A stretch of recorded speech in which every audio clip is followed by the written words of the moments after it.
Hey guys, this is Adwan, and I'm here to show you a video review of Ratchet and Clank Up Your Arsenal, the last of its great kind, before it went downhill and became whatever this game is.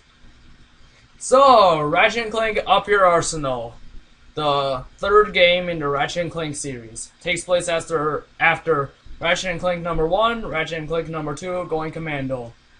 Yes, this is the final part of the trilogy. No games existed after this, okay? All for One is a lie.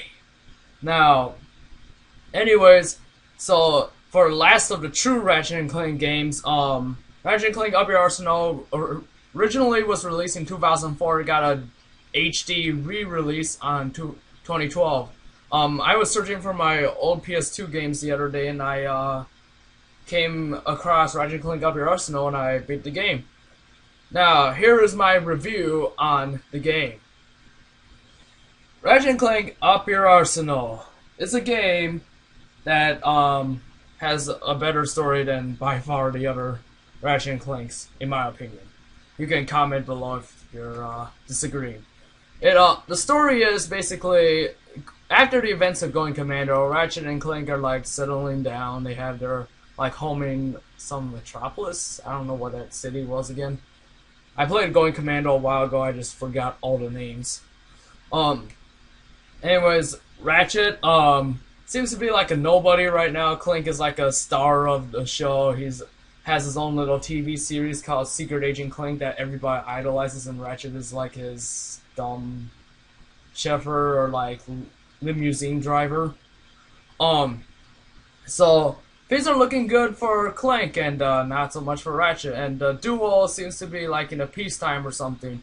And until suddenly, aliens start attacking Ratchet's homeworld, Velden. Ratchet is then put back in action with Clank in some new set of armor and goes on this adventure to stop a mad scientist named Dr. Nefarious, who was presumably vanquished many years ago. Now, Dr. Nefarious's primary goal in this whole game is to kill all organic beings. Looks bad for us, doesn't it? However, he does want to preserve all robots and turn the galaxy into just like a robot zone. Doing this plan, he utilizes a super weapon called the Bio Obliterator, which turns people into robots, I guess, so that's his plan. So Ratchet and Clank just basically need to stop him. Now, the story may look basic from this. Two heroes have to stop a crazy guy. But it's a lot more complicated. Let's see, Ratchet and Clank, it's a story about Ratchet trying to find who he is again after being a loser for quite some time.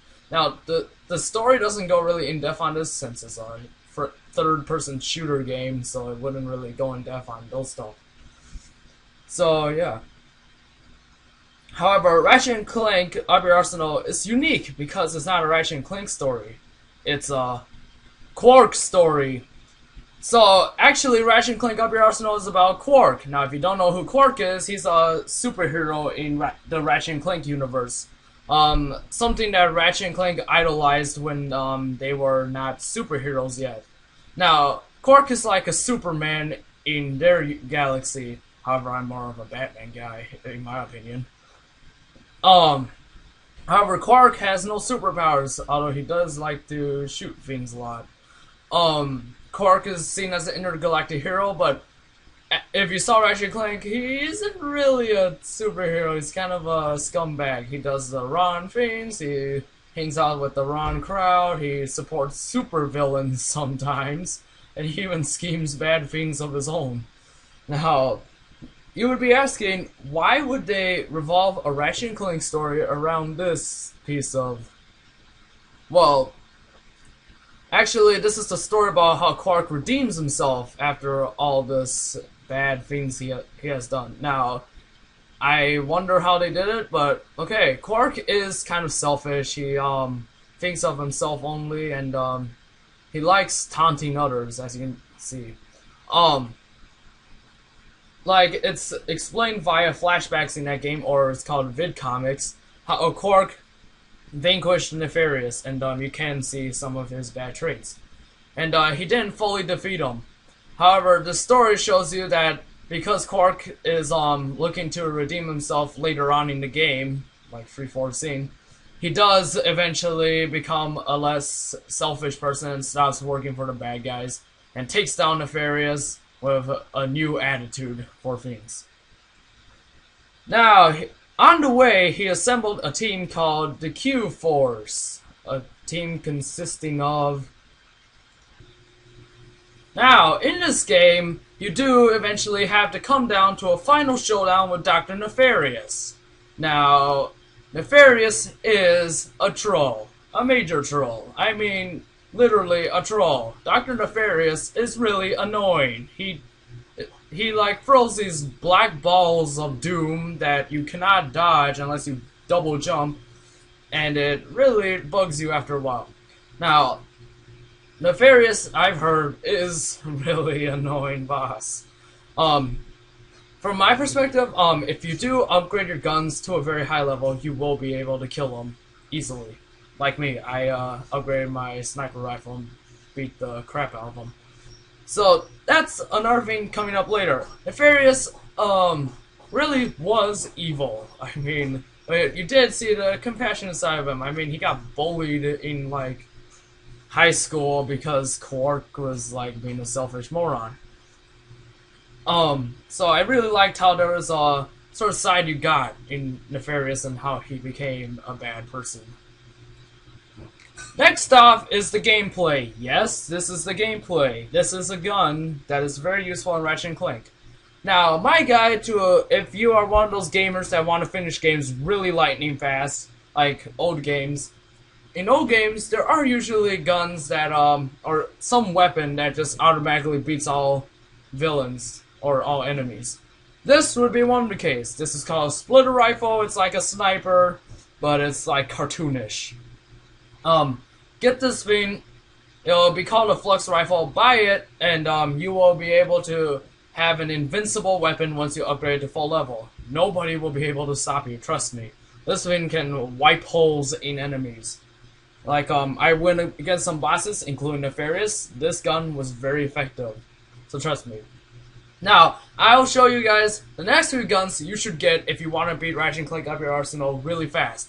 First off, here's my summary of my review on Ratchet and Clank Up Your Arsenal. It was a fun game, really had some funny moments, although some of those jokes are not meant for kids. And I had a really great time with the game. There was a lot of good character development. The plot was like really intriguing. I really got into it after a while. Once the game started getting used to it isn't going commando anymore, it's its own individual game. And yeah, what I didn't like is there are too many planets. There are very trolly bosses, and let's see, it did have some Halo and Call of Duty like material in it, which I found really weird. Anyways, Ratchet Clank is a good game despite some flaws, including some boring characters. So I would say I would give Ratchet and Clank 8 out of 10. Still definitely recommended. And yeah. So here are the guns that will allow you to beat Ratchet and Clank up your arsenal in a really fast time. The Shock Blaster, along with the Splitter Rifle. And the Agents of Doom Glove, which sends little piranha guys to go kill your enemies for you when you're at low health. So, that's about it. Hope you liked my review. Give me a comment below what you thought of the Ratchet and Clank series. Yes, and if you liked the new Ratchet and Clank games. And I'll see you guys later for more awesome videos. Peace out.